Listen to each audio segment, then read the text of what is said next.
नमः। श्री गुरु चरण कमलेभ्यो नमः। श्री महाप्रवित्र चरण कमलेभ्यो नमः। श्री युगल चरण कमलेभ्यो नमः। गुरु ब्रह्मा गुरु विष्णु गुरुदेवो महेश्वरा। गुरु साक्षात् परम ब्रह्मा तस्मै श्री गुरुवे नमः। अखंड मंडलाकारं व्यापतं तेन चराचरम् तत्पदं दर्शितं येन तस्मै श्री गुरुवे नमः। ध्येयं सदा परिभवग्नमभीष्टदोहम् तीर्थास्पदं शिवविरञ्चनुतं शरण्यं विद्यार्थिहं प्रणतपाल भवाब्धिपोतम् वन्दे महापुरुषते चरणारविन्दम्। गजाननं भूतगणाधिसेवितम् कपित्थजम्बो फलचारुभक्षणम् उमासुतं शोकविनाशकारकम् नमामि विघ्नेश्वरपादपङ्कजम्। जय जय राधा रमण हरि, जय जय नवल किशोर, जय गोपी चित चोर प्रभु, जय जय माखन चोर। राधा मेरी स्वामिनी मैं राधा जुको दास, जन्म जन्म मोहि दीजिए श्री वृंदावन को आए। जन्म जन्म मोहि दीजिए श्री बरसाना जो को आए। बोले भक्त वत्सल भगवान की, नारायण भगवान की जय, भक्त वत्सल भगवान की जय। जय जय श्री राधे, जय जय श्री राधे, जय जय श्री राधे, जय जय श्री राधे श्याम। परम मंगलमय अकाल करुणा वृणालय भक्तिवांचल कल्पतरु तरलती वृत्ति पीतांबरधारी भगवान नारायण प्रभु के चरणों में कोटि कोटि प्रणाम करते हुए कथा स्थल में पधारे सभी भक्त वृंद,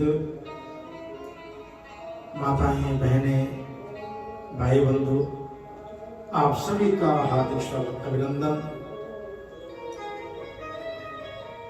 आइए अपने मन और वाणी पवित्र करते हुए ठाकुर जी के चरणों का आशीर्वाद और आशीष लेकर के कथा प्रवेश करें। श्री कृष्ण गोविंद हरे मुरारी, हे नाथ नारायण वासुदेवा। श्री कृष्ण गोविंद हरे मुरारी, हे नाथ नाथ नारायण वासुदेवा श्री कृष्ण गोविंद बोले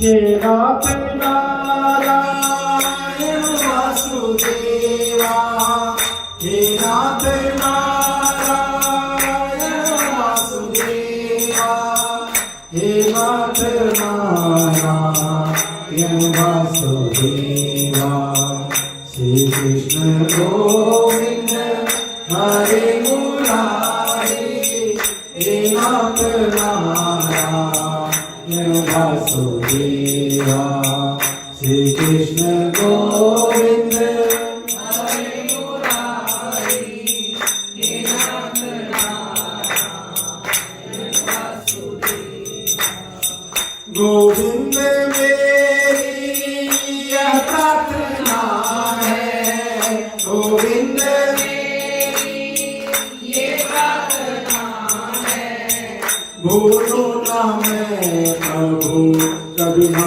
तुम्हारा भूलो ना मैं प्रभु कभी ना तुम्हारा निष्काम होकर दिन रात नाओ निज नाम होकर दिन रात नाओ हे नाथ नारायण वासुदेवा हे नाथ नारायण वासुदेवा श्री कृष्ण गोविंद हरे मुरारी हे नाथ नारायण वासुदेवा श्री कृष्ण गोविंद हरे मुरारी हे नाथ नारायण वासुदेवा देहांत काले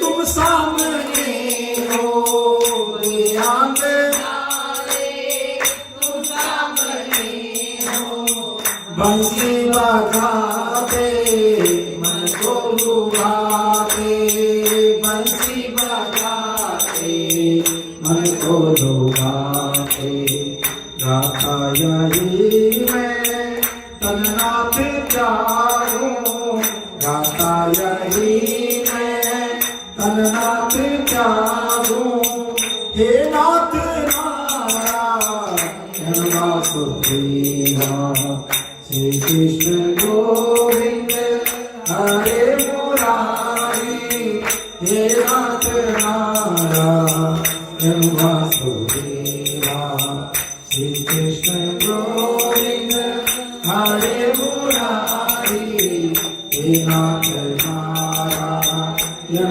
वासुदेवा श्री कृष्ण गोविंद हरे मुरारी हे नाथ नारायण वासुदेवा श्री कृष्ण गोविंद हरे मुरारी हे नाथ नारायण वासुदेवा हे नाथ नारायण वासुदेवा हे नाथ नारायण वासुदेवा हे नाथ नारायण वासुदेवा हे नाथ नारायण वासुदेवा हे नाथ नारायण वासुदेवा हे नाथ नारायण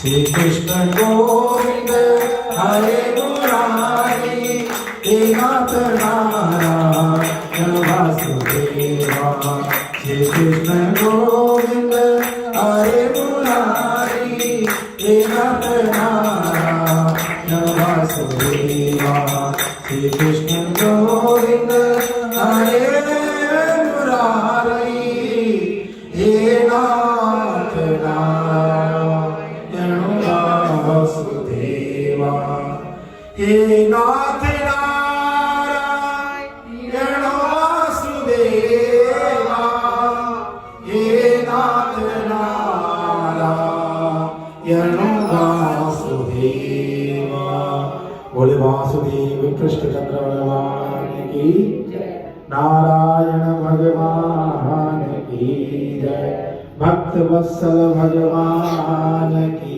जय।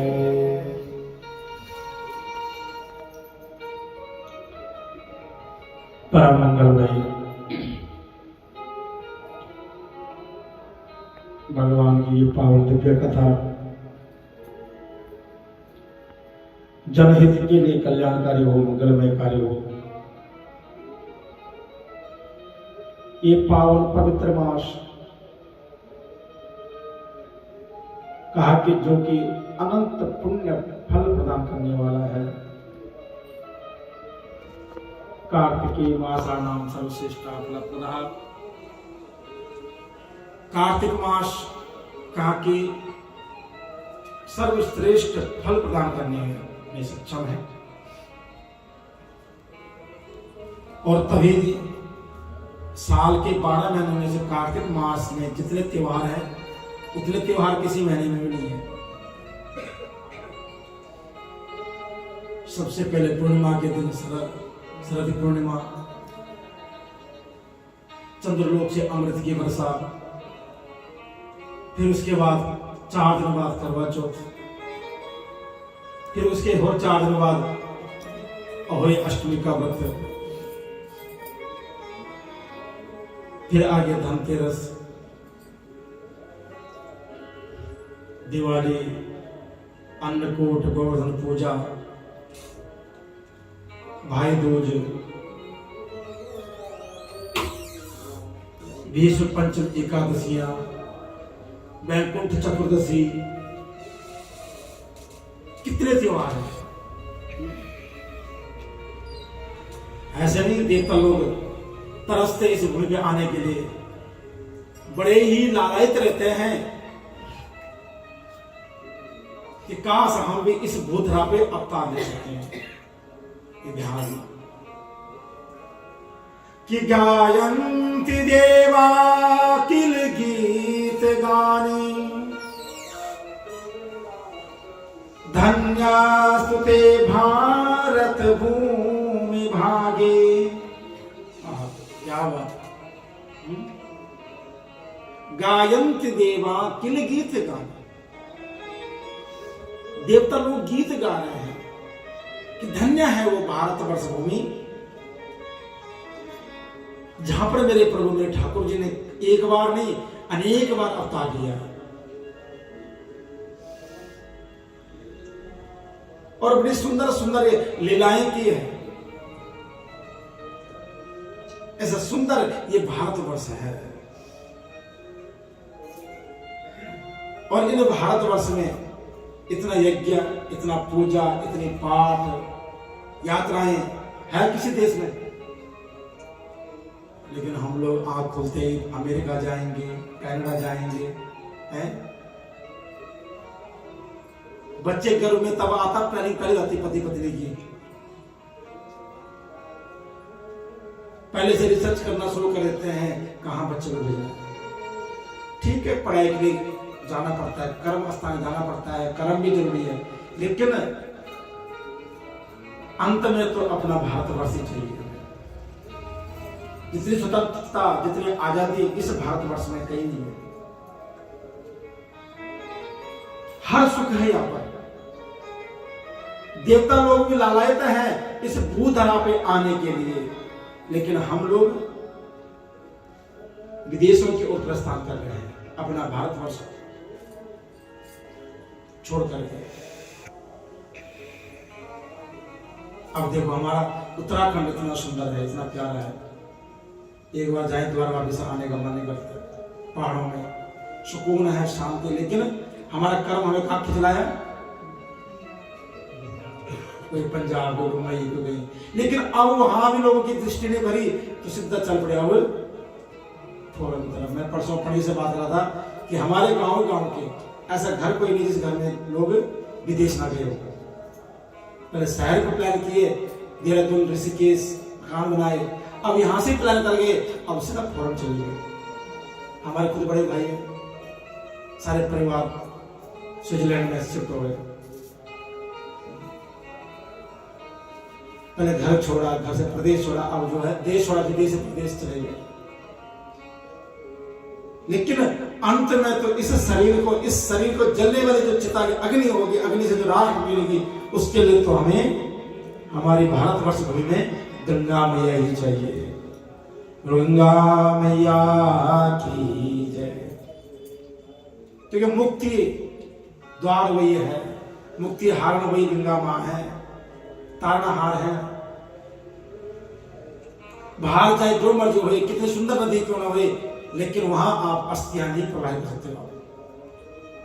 समुद्र भले दिखने में सुंदर लगता हो, लेकिन वो आपका कल्याण नहीं कर सकता।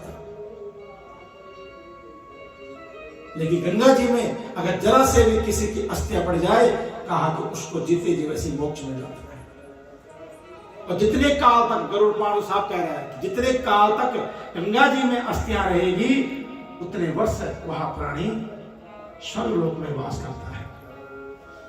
क्योंकि गंगा जी की उत्पत्ति हुई इसीलिए, मां भगवती का प्राकट्य हुआ इसीलिए है कि भैया अंत में मोक्ष कैसे मिलेगा। कई लोग ऐसे हैं जिन्होंने घर बार छोड़ दिया, हम हरिद्वार में रहे हैं, लेकिन अंत में उनके संस्कार नहीं कोई करने वाला, कोई क्रियाएं नहीं करने वाला, तो उनके लिए क्या व्यवस्था है? वहां पर उनकी चिताओं को आग देते थे, तो जो अस्थियां हैं वो गंगा जी में प्रवाहित करते। तो गंगा जी में जिसकी अस्थियां प्रवाहित होगी, समझो उसको मुक्ति तो मिलने ही मिल गई। तो ऐसा हमारा ये भारतवर्ष भूमि, इसमें ये कार्तिक मास, वैशाखी स्नान, माघ स्नान, कितने बड़े पावन दिवस है, पावन पर्व है। और उस पर्व के, उन पर्वों के हम एक छोटे से हिस्सा हमें भी वो मौका मिल जाता है कहीं ना कहीं पुण्य कर्म कमाने का। ये सौभाग्य है हमारा जीवन, क्योंकि बड़े भाग्य से मानव तन पाया। न जाने कितनी योनियां हम लोग भटके हैं, कितनी योनियों में दर्द सहा है, कितनी योनियों में दुख पाया होगा, लेकिन अब जाकर के ठाकुर जी की कृपा हुई कि हम मानव जीवन में आए हैं, मानव योनि में आए हैं। 84 लाख योनि भटकते भटकते अब जाके नाव को किनारा मिला है। जैसे कोई समुद्र को तीरना चाहे, एक किनारे शुरू किया, लेकिन दूसरा किनारा कब आए कोई पता नहीं। क्या दिखता क्या समुद्र किनारा कभी नहीं दिखता। अब नाव से चले उसमें, अब देख लो जहाज ही देख लो, समुद्र जहाज 6-6 महीने यात्रा होती है उनकी। तो ऐसी हमारा जीवन भी है, एक सिरे से शुरू होता है और दूसरे सिरे पहुंचने में 84 लाख योनियां बीत जाती है, तब जाके हमें ये मानव जीवन मिलता है। और मानव जीवन मिलने के बाद भी ठाकुर की भक्ति मिल जाए, ये बहुत बड़ी सौभाग्य की बात है। ये हर किसी को नहीं मिलती है। मंदिर में देख लो, कई लोग आते हैं, कुछ भाव से आते हैं, कुछ देखने आते हैं क्या हो रहा मंदिर में, कुछ प्रसाद खाने ही आते हैं, कुछ लंगर खाने आते हैं, कुछ देने आते हैं। क्योंकि संगम में हर तरह के लोग आएंगे, लेकिन ठाकुर की जो कृपा है वो किसी किसी को ही प्राप्त होती है। तो ठाकुर जी की ऐसी कृपा हम सब पर बनी रही। तो कल हम लोगों ने धन्वंतरि जी का प्राकट्य दिवस मनाया। किस किसने पूजा की घर में कल? हाँ करना, जिन्होंने पूजा की, जिन्होंने पार्टी की है वो तो बिल्कुल बंद करना। बोलो राधे राधे। हाँ जी ठीक है जी, पार्टी जो भी जरूरी है, जीवन एक पाठ होगी। और कल धनतेरस की महिमा हमने सुनी, किस प्रकार जो है भगवान समुद्र मंथन से 14 रत्न प्राप्त हुए, और 14 रत्न में से लक्ष्मी जी भी निकली, कौस्तुभमणि, ऐरावत हाथी, और लास्ट में धन्वंतरि भगवान अमृत कलश लेके आए हैं। एक चीज कहना चाहूंगा, धनतेरस के दिन लोग इतने बर्तन क्यों खरीदते हो? रोटी का इंतजाम करना नहीं, कहीं लिखा हुआ, कहीं शास्त्र में कहीं प्रमाण है कुछ कि भैया इस दिन बर्तन खरीदने? भगवान धन्वंतरि जी का अगर आप सुंदर चित्र देखोगे तो उनके हाथ में एक कलश है, वो अमृत कलश था। हाँ, सिर्फ उस दिन आप ठाकुर की पूजन के लिए अमृत कलश के लिए एक सुंदर सा गड़वा ले सकते हो। वो आप चाहे सोने का लो, चाहे चांदी का लो, या तांबे या पीतल का। लोहे का तो खास कर ना ले भैया, पर्व त्योहारों पे तो बिल्कुल लोहे का बर्तन नहीं लेना चाहिए। और हम लोग उस दिन स्टील को अलग बनता है, लोहे से बनता है, वो भी है। तांबे की कड़वी ले लीजिए और उस पर जो है सुंदर सा स्वस्ति बना करके सुंदर कलश की स्थापना करें। पीतल का ले लीजिए, पीतल का भी अच्छा होता है, और सोने का लोगे तो और भी अच्छा होगा। तो सक्षम में बना सकते हैं, ले सकते हैं। लेकिन बर्तन की कोई सेल नहीं उस दिन भैया। लेकिन आज ही डेट में इतने दुकान, इतना बाजार का रस पड़ा था मार्केट में परसों। किसे ले लो भैया? धनतेरस से बर्तन। कल का फोन आया मुझे, पंडित जी कौन सा बर्तन बढ़िया रहेगा? मैंने ऐसा करो जिसमें 100 बंदे की खाना बन जाए, वो कराई ले लंगर वास्ते काम आएगी। कहना है हमारा। हाँ, मैंने कल इतना तो विचार नहीं है, मैं तेरी इच्छा भी। सिर्फ देखा देखी हमारे भारतवर्ष में, सनातन में तो बहुत ज्यादा कुछ इतना है कि अपवाद बहुत ज्यादा है। प्रॉपर लॉजिक क्या है, प्रॉपर प्रमाण क्या है, शास्त्र मत क्या है, वो किसी को नहीं पता। आदर्श ज्यादा लोगों को यही है कि बस इसने किया, अच्छा मैं भी करूंगी, अच्छा इसने किया मैं भी करूंगी। महत्व तो क्या है पता ही नहीं है। राधे राधे। अगर एक बहन दिख गई ना पीपल धागा लपेटते हुए, तो दूसरे उसको हो जाएगी। कितने लपेटने, क्यों लपेटने, किसे लपेटने, कोई पता नहीं है। शनि मंदिर में गए, वहां ना डस्टबिन ऐसा रखा हुआ था, किसी ने वो लेडी को पता नहीं चला, उसे टीका करके वो अगरबत्ती जलाना शुरू कर दिया। बाद में देखा वो डस्टबिन है। बोलो बांके बिहारी लाल की। सच हकीकत कहानी है। हकीकत क्या है ये? एक बार नहीं, आप तो अब देख रहे हो, हम तो इस चीज को देख देखते 20 साल हो गए मंदिरों में। किसी ने भूल से अगर किसी बूटे पर जल चढ़ा दिया ना, सबने वैसे करना है।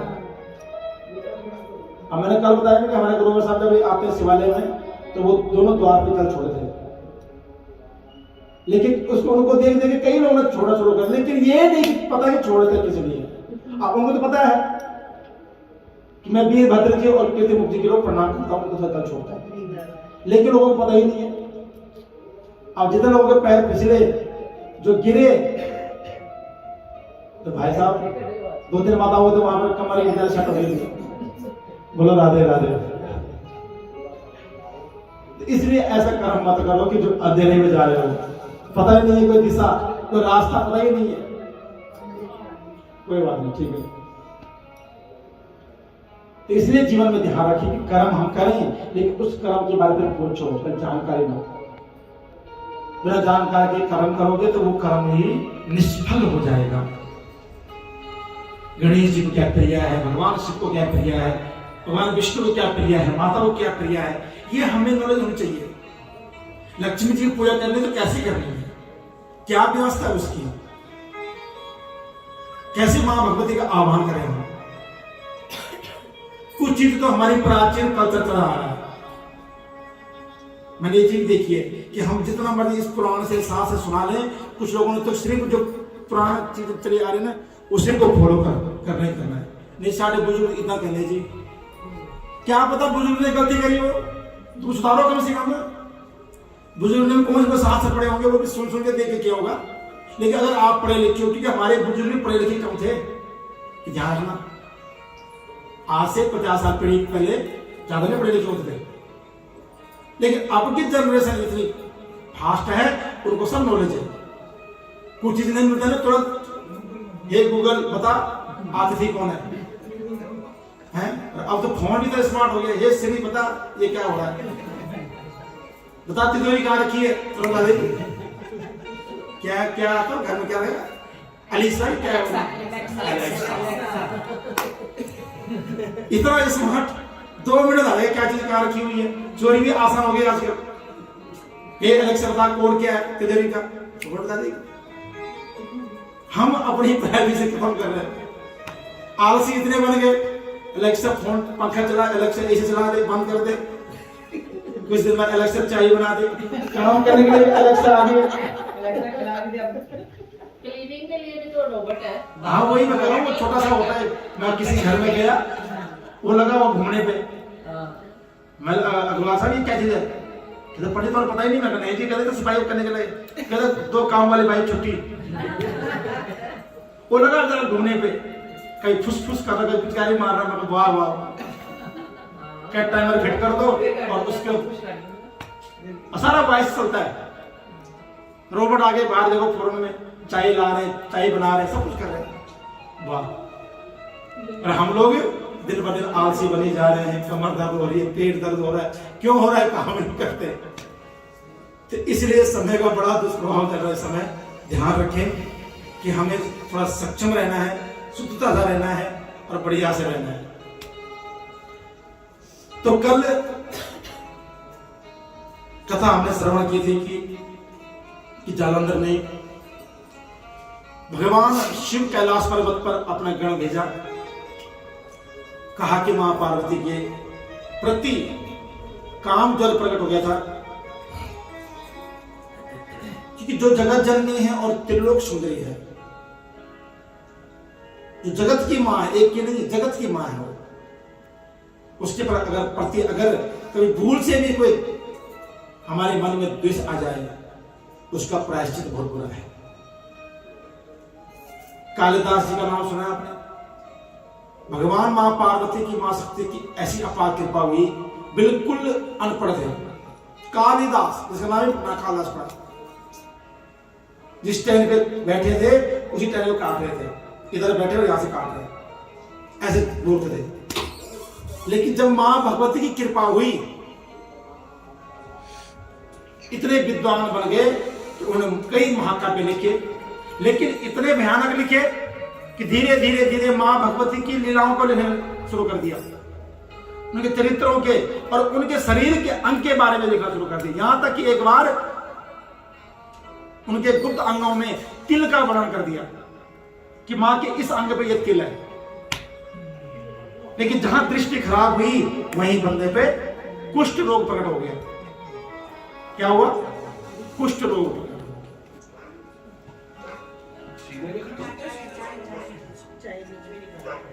बोलो बांके बिहारी लाल की जय। तो इसलिए कभी भी हो, मां के प्रति, बहन के प्रति,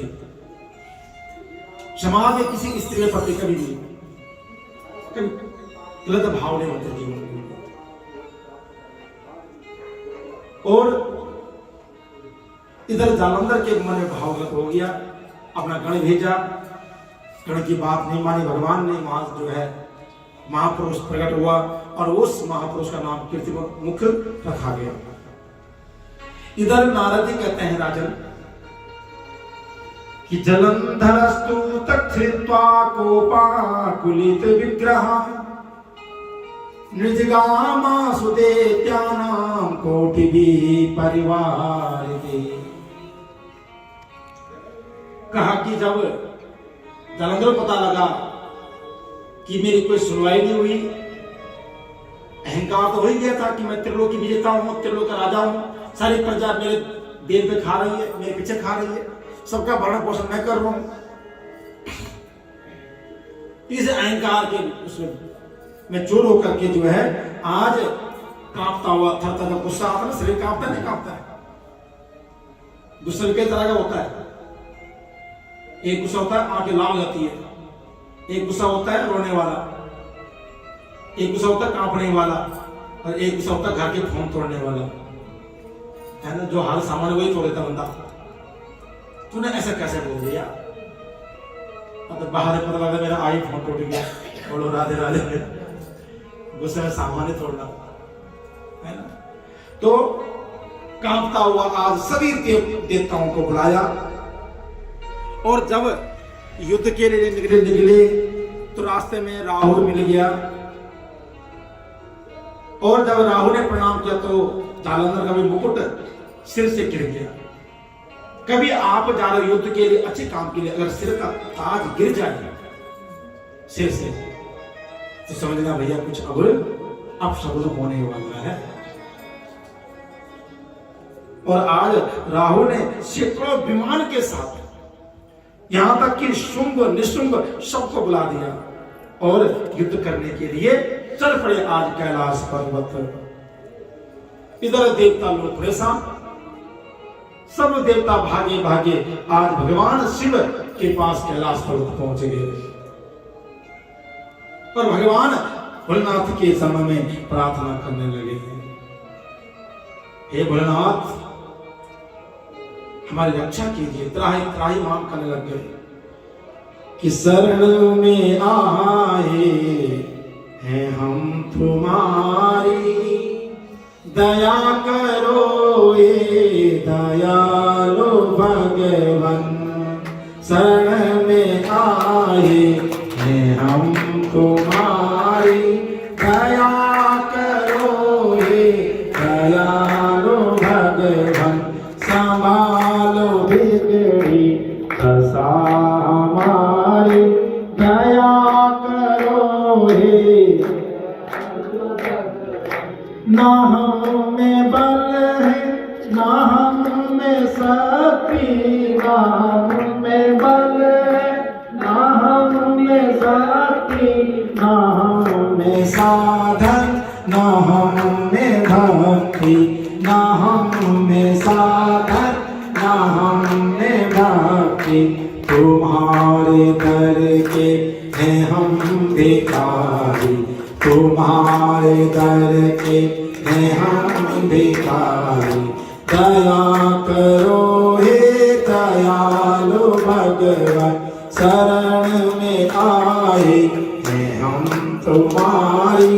दया करो हे दयालु भगवान, दया करो हे दयालु भगवान, दया करो हे दयालु भगवान। इस प्रकार बड़े स्तुति गाई, भगवान से प्रार्थना की, प्रभु हम आप पे दया कीजिए। हम तो घर बेघर पहले हो चुके हैं, लेकिन अब जान बचानी बहुत मुश्किल है। अब हमारी जान नहीं बच पाएगी। समस्त योद्धाओं को उसने इकट्ठा कर दिया प्रभु, और शस्त्र करने युद्ध करने के लिए जो है आकाश मार्ग सब आ गए हैं। कहा कि इतने रथ हाथी घोड़े मानो जैसे कोई मेघ बरस रहे हो। इधर भगवान शिव कहते हैं कि जलंधरा कथम विष्णु नहता संगरे त्वया, तद्गृहं चापि यातोऽसि तत्त्वा वैकुंठ महात्मनः। कहा कि देवताओं, भगवान विष्णु वैकुंठवासी नारायण गए थे युद्ध करने के लिए, क्या हुआ उनका? उन्होंने मारा नहीं क्या? भगवान विष्णु को याद किया, भगवान विष्णु से पूछा गया। भगवान विष्णु कहते महाराज मुस्कुरा करके, भोलेनाथ कैसी बात कर रहे हो आप? अरे साले को मारता भला क्या है? मेरे तो दाना पानी बन जाता, रोटी पानी बन जाती है, मैं साले को मार दूं। सही बात है। सारी दुनिया एक तरफ जोड़ोगा भाई, बोलो राधे राधे। सही बात है, ये कह रही बात है ना? इसलिए प्रभु कित्तवासं भवात्वाचा भ्रातृत्वाचा तथा प्रिया, न माया नियतम संकेतमेवा जयदानवः। रे प्रभु, वो आपके अंश से उत्पन्न हो रखा है, वो आपके हाथों ही मारा जाएगा और किसी से ही, किसी के बस की नहीं त्रिलोकी में कोई उसको मार सके।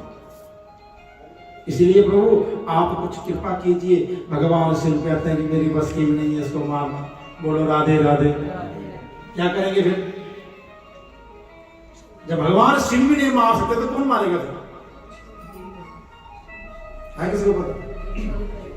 भगवान शिव कहते हैं सुनो, हे देवताओं, कि नाया में भीर्महा तेजा शस्त्राखेर बदते मया, देवे साहसते जो अंसा शस्त्रार्थी धियता ममा। हे देवताओं, तुम सब अपना अपना तेज पुंज मुझे प्रदान करो। अकेले मेरे बस की नहीं है। देखो भैया, बाप तो बूढ़ा हो जाता है, लेकिन बेटा जवान होता है, इसलिए बेटा क्या होगा, ज्यादा पावरफुल होगा। तो आज उसके मारने की प्लानिंग कर रहे हैं कि जो मारे कैसे। तो भगवान शिव कहते हैं कि देवताओं, तुम सब अपना तेज पुंज दो, और उसको एक शस्त्र बनाते हैं।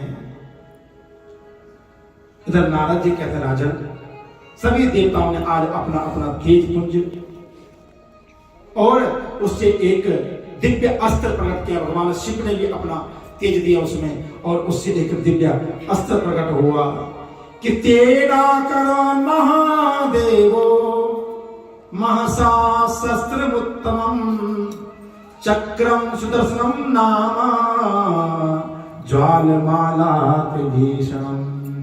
बोले सुदर्शन भगवान की। इतना सुंदर चक्र भगवान शिव ने अपने हाथ में लिया, और जो थोड़ा वो तेज पुंज बचा उससे इंद्र ने अपने वज्र में डाल दिया उसका शक्ति, ताकि ये भी आगे काम करे बढ़िया सा। देखो, अकेले कोई काम नहीं होता है ध्यान जीवन का। जब कोई संकट आए ना, तो बंदा कभी अकेले नहीं लड़ सकता है, अकेले नहीं कर सकता कुछ भी। लेकिन अगर परिवार साथ हो, अपने साथ हो, ठाकुर कृपा हो, तो आप हर मुश्किल से, हर दुख से लड़ सकते हो। बोलो राधे राधे। जय जय श्री राधे, जय जय श्री राधे, जय जय श्री राधे श्याम। ये उनके लिए तो कथा में कई बार झगड़े मार देते ना, उनको हाथ उठाएंगे तो फिर बोलो राधे राधे। होता है कथा में, बड़ी सुंदर नींद आती है। एक तो ये एसी की बहुत ज्यादा नींद आती है, ठंडा। हाँ, कल कोई कहता है बड़े एसी में चलाएगा, बहुत आती है। तो सब ने जो है आज युद्ध भूमि में उतरे सारे, युद्ध शुरू हुआ, और इतना भयानक युद्ध हुआ। भगवान शिव के गण पहुंचे आज यहाँ पर, नंदी जी पहुंचे हैं, गणेश जी पहुंचे हैं, स्वामी कार्तिक जी पहुंचे हैं, और सभी भयानक युद्ध करने लगे। कैलाश पर्वत पर आज बाणों की वर्षा हो रही है, कहीं भाला फेंका जा रहा है, कहीं चक्र की चारों तरफ घूम रहा है। भगवान शिव के गण आज सब पे युद्ध कर रहे हैं। कभी देवता लोग भूमि पे गिर रहे हैं, कभी राक्षस लोग गिर रहे हैं, कई हाथी घोड़े। आज कहा कि सारे कैलाश पर्वत आज लूहलूह हो गया। आज जहां सफेद गधा व्रत के वजह से आज वहां लाल दिख रहा है। इतना भयानक दृश्य, कई हाथी घोड़े मरे हुए हैं। भगवान शिव ने जो है आज कृतिकाओं को प्रकट किया। ये कृतिकाएं कैसी हैं कि अनिरुद्र मुखा कृत्वा बभुवातीव भीषणम ताजंगा दरिद्र वक्त्रा स्तन्ना पीडना भूरुहा। हे राजन, भगवान शिव ने आज अपने दिव्य तेज से आज कृतिकाएं प्रकट की, और वो कृतिकाएं कैसी है? ताड़ वृक्ष के समान विशाल शरीर वाली है, और उनकी जो जंघाएं हैं बहुत विशाल विशाल है। किसी का पैर पड़ गया तो वो वहीं मरेगा। और कहा शरीर के एक एक अंग इतना विशाल स्वरूप है ना पूछो। उनका मुख बड़ा ही विचित्र है।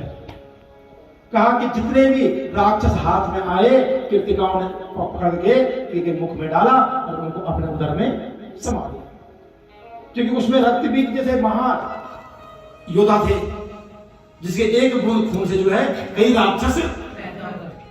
इसलिए ऐसे राक्षसों के लिए तो भगवान लीलाएं तो करते हैं। तो उनको सबको जो है अपने मुख में डाल दे गए, और उसके बाद युद्ध समापन की ओर होने लग गया था, और कृतिकाओं ने जो है वहीं से अंतर ध्यान हो गया, आकाश की ओर चले गए। बोले भक्त वत्सल भगवान की जय। इधर जब देखा राक्षसों ने कि अब युद्ध जो है, हमारे राक्षस लोग भाई लोग सब मर गए, यहाँ पर शुंभ निशुंभ काल नेमी सब युद्ध में उतरे, और युद्ध में जब उतरे तो आज देवताओं पे भारी पड़ने लगे, शिवगणों पे भारी पड़ने लगे। आज शिवगण घायल हो गए। जब शिवगण घायल हुए तो देवता लोग घबरा गए, हो भगवान शिवगण नहीं जीत पाए तो हम कैसे जीत पाएंगे। जब भगवान शिवगण नहीं जीत पाए तो हम कैसे जीत पाएंगे, और भागने लग गए। इधर भगवान ने जब ये दृश्य देखा तो नंदी और कार्तिक जी को भेजा। नंदी कार्तिक भी आज बड़ा भयानक युद्ध कर रहे हैं, और आज दैत्यों में, शिव के गणों में कार्तिक, गणेश, नंदी जी आज युद्ध कर रहे हैं, और ये युद्ध कल तक चलेगा। तब तक हम घूम के आते हैं, अब कल सुबह मिलते हैं। बोलो राधे राधे, बोलो बांके बिहारी लाल की। तो बड़ा भयानक युद्ध, क्योंकि भगवान शिव के गणों को मारना और उनको हराना कोई हर किसी में, क्योंकि कार्तिक जी तो है सेनापति है, गणेश जी इतने प्यारे हैं नटखटे, लेकिन युद्ध में तो बड़े, देखा ना उनके एक हाथ में वो होता है कुल्हाड़ी होती है, एक हाथ में पुष्प होता है कमल का, एक हाथ से आशीर्वाद है। और नंदी जी हमारे जबरदस्त बल है भगवान नंदी जी महाराज में। तो वो युद्ध चल रहा है, तो उसमें क्या हुआ कैसा होगा वो हम कल बताएंगे। तो आज कथें विराम करेंगे, और आज हमारी बिटिया का जन्मदिन है। दोनों बच्चों का ठीक है कि बच्चों का होता है? परसों।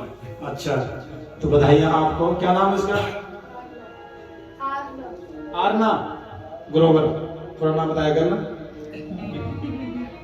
बार बार दिल ये आए, बार बार दिल ये गाए, बार बार दिल ये आए, बार बार दिल ये गाए। तुम जियो हजारों साल, ये मेरी है आरज़ू। Happy birthday to you, happy birthday to you Aarna, happy birthday to you. बहुत बहुत बधाइयाँ, बहुत बहुत स्वस्थ रहो, सुखी रहो।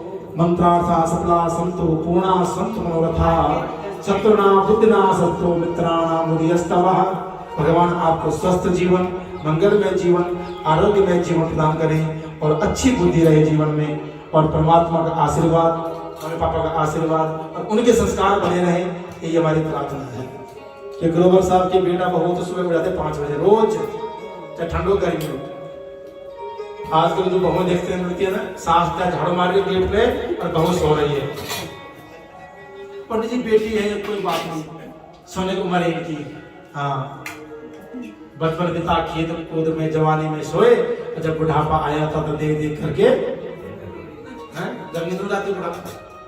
लेकिन ये बेटा बहू मैं भी कितने साल मध्य में रहा हूं, जब भी मैं आता था तो ये दोनों जो है मियां बीवी घर का आंगन बुहार रहे।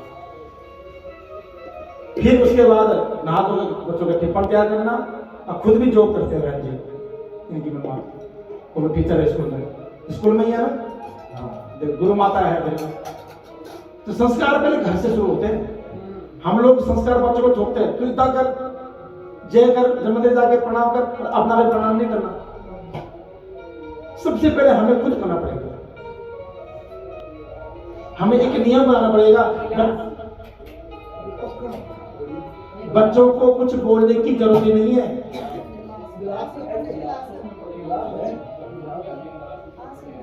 पंडित 2 मिनट शांति रहो भैया, तो उससे पहले सबका मुंह खाओ बेटा, सब लोग उधर घूम रहे थे। कहाँ के संस्कार घर से मिलते हैं, कहीं बाहर से नहीं है। मैंने एक चीज देखी, आप जब बच्चे के जन्म होता है ना, उसके बाद जब आंख खोलता है और समाता है, तो वहीं से अपनी एक सुंदर शुरुआत शुरू कीजिए। सुबह उठ करके नहा धो के थोड़ा उसको मंदिर बिठाइए, भगवान का पूजन पाठ कीजिए, हनुमान चालीसा कीजिए, उसको सुन सुन भी याद जाएगी।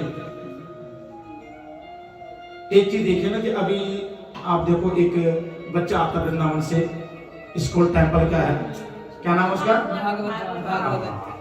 नाम याद सबके, अपने बच्चे का नाम भूल जाओगे, उसका नाम नहीं बोलोगे। क्यों? वो लीलाधर है भैया।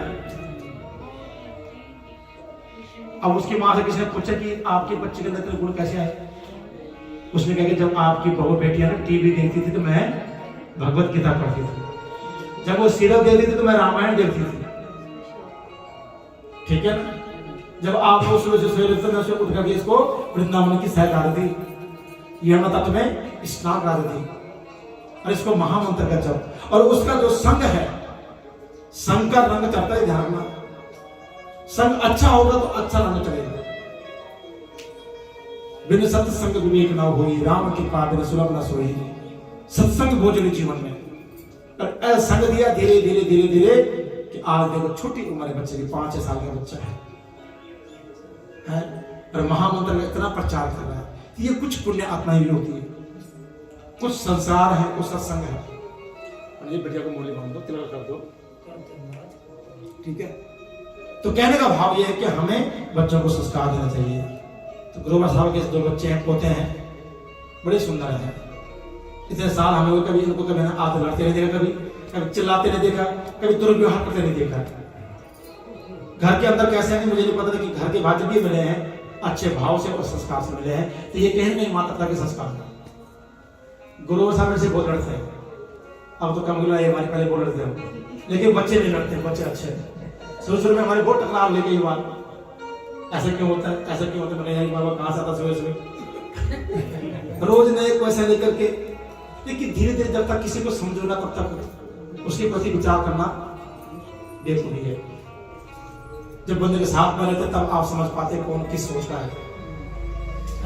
तो ये ठाकुर जी का बड़ी कृपा रही है कि इनका अनुसरण, इनकी कृपा और इनका साथ रहा और प्रेम मिलता रहा, आज नहीं हमेशा भी। और जो आज गाड़ी ली, वो गाड़ी इनकी कृपा से ली है। ये घूमे मेरे साथ कि पड़ी गाड़ी ये ले ली, चलो भाई ये लेते। बोलो वहां की बिहारी लाल की।